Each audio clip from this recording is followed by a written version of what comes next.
पहिली गोष्ट म्हणजे येऊया 2022. ज्या एकनाथराव शिंदेने मला कोविड कालावधीमध्ये निलंबन केलं, हा त्यांचा पन्ना आहे. काय आहे पन्नामध्ये बोलतोय की प्रशासकीय ठराव ठामपा आयुक्त 541/2022 दिनांक 17/3/2022 हा ठराव आहे. मौजे पाचपकड येथील सर्वे नंबर 431-81च्या भूखंडावर विकासक प्रस्ताव क्रमांक S03-004/16 अंतर्गत बांधण्यात आलेल्या इमारत क्रमांक 2 मातोश्री ग गंगूबाई संभाजी शिंदे हॉस्पिटल ही जागा घेण्याचा ठराव आहे. आणि त्याच्यामध्ये मातोश्री गंगूबाई संभाजी शिंदे हॉस्पिटल विशेष निधी महाराष्ट्र शासनाचा मुख्यमंत्री पदाचा गैरवापर करून जो कुठला हा निधी ठाणे महानगरपालिकेचा याच्यावर अभिप्राय आहे की ठाणे महानगरपालिकेकडे निधी नाही, विशेष निधी आणून जो हॉस्पिटल ठाणे महानगरपालिकेच्या ॲम्युनिटी भूखंडावर द्यायला पाहिजे. ती वाघाई येथे एका गुजरातीची जागा विकत घेतली. त्या गुजरातीचे नाव असतो वाणिज्य मालक. आता मालक कोण? आरोग्य विभागाच्या अहवालानुसार महापालिकेस प्राप्त झालेल्या इमारतीमधील सुरू असलेल्या गंगूबाई संभाजी शिंदे हॉस्पिटल महाराष्ट्र शासन महत्त्वाच्या योजनेअंतर्गत दारिद्र्य सेवा रुग्णांना मोफत वैद्यकीय सुविधा करण्यासाठी मल्टी स्पेशालिस्ट हॉस्पिटल रुग्णवार्ता प्रसिद्ध आणि या रुग्णाला लागू असलेले विकासक यांची इमारत 2 संपत्तीकडून द्यावी आणि उपायुक्त आरोग्य विभाग आणि शहर विकास विभाग यांनी केली. त्यानुसार इमारतीत असलेले भूखंड मालक विकास यांची रहिवासी वाणिज्य इमारत 2 तळाधिक वाणिज्य 2007 गंगूबाई संभाजी शिंदे हॉस्पिटल करता संबंधित महापालिकेने विचाराधीन आहे. आणि हा ठराव झालेला आहे. 20/2/2023 रोजीच्या पत्रान्वये उपरोक्त 2चे बाजारभाव रक्कम मिळण्यास अथवा रकमेएवढे मूल्यांकन भूखंड मिळण्यास सहमती दर्शवली आहे.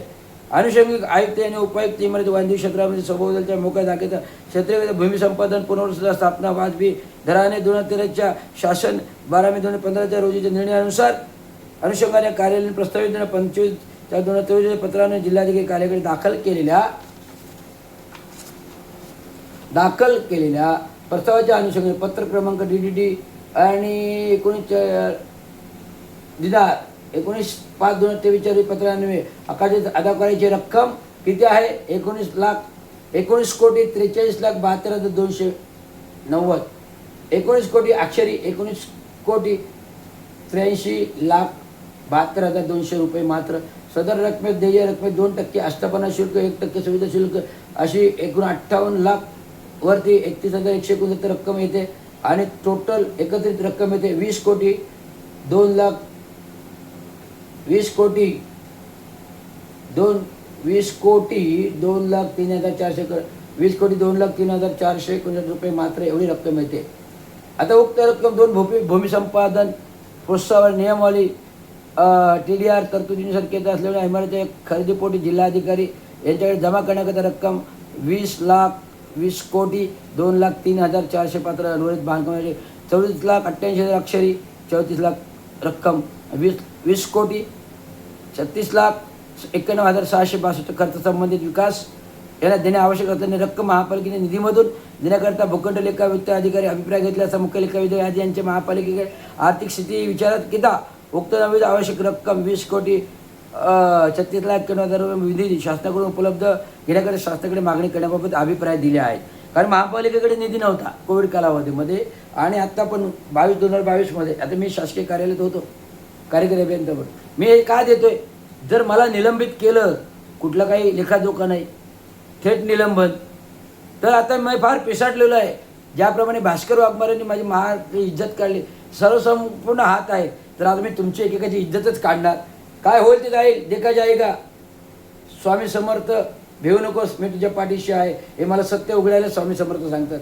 उक्त रक्कम नवीन इमारत क्रमांक 19,43,00,000 अक्षरी 19,40,40,00,000 व्यवहार 200 रुपये मात्र मोबाईल महापालिकेत हस्तांतरित करण्याकरता भूखंड मालक भूखंडवाले बघा. आता भूखंड मालकाचं नाव विकासक श्री राजीव कुमार मदाणी यांची संमती मागवण्यात आली असता 4/9/2018 श्री राजीव कुमार बदाणी मान्य जिल्हाधिकारी मूल्यांकन समितीने 65% पूर्ण झाले असल्याने गृहीत धरून मूल्यांकन केले असल्याचे दिसून येत आहे. आता बदाणी कोण? गुजराती.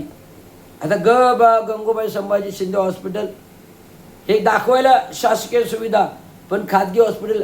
मग आईचं नाव कशाला पाहिजे? आईचं नाव कशाला? काय योगदान आहे?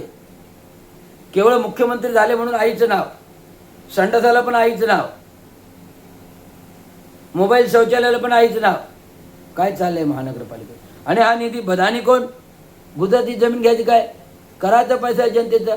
महाराष्ट्र शासनाचे 26,67,98,000 रुपये तिजोरीतून विशेष निधी आले केले आणि त्या बधानीला, राजीव कुमार बधानी यांना दिले शिंगारेकडून, महसूल विभागाकडून. हा फार मोठा भ्रष्टाचार आहे.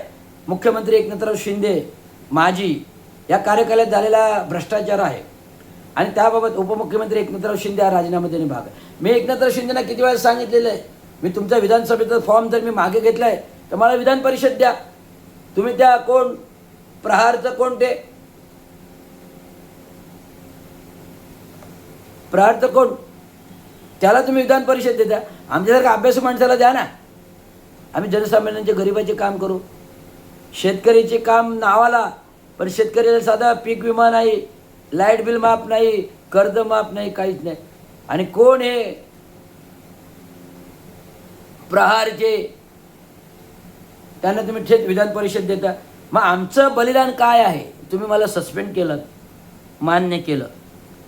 तुम्ही मला अन्याय अत्याचारात काय काय केलं, मान्य केलं. माझं घरदार उद्ध्वस्त करायला गेलं, मान्य केलं.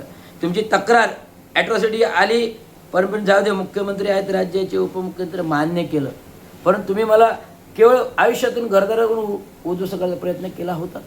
आत्महत्याची वेळ आली, पण मी ती माझ्या मुलीकडे बघून टाळली. 26,67,98,995 रुपये महाराष्ट्र शासन तिजोरीतून मुख्यमंत्र्यांच्या विशेष अधिकारात, म्हणजे नियमबाह्यप्रमाणे लाभार्थी झाले. जर लाभार्थी झाले तर महानगरपालिका इलेक्शन्स असतील, जर विधानसभेचं इलेक्शन असेल तर लाभार्थीला हा फॉर्म नंबर 26 मध्ये लाभ देणं गरजेचं आहे. मग मुख्यमंत्री उपमुख्यमंत्री पदाचा राजीनामा द्यावा लागेल, निलंबन करावं लागेल. जर शासकीय पैसा गाळ केला तर निलंबन करावं लागेल. हा आहे पहिला मुद्दा.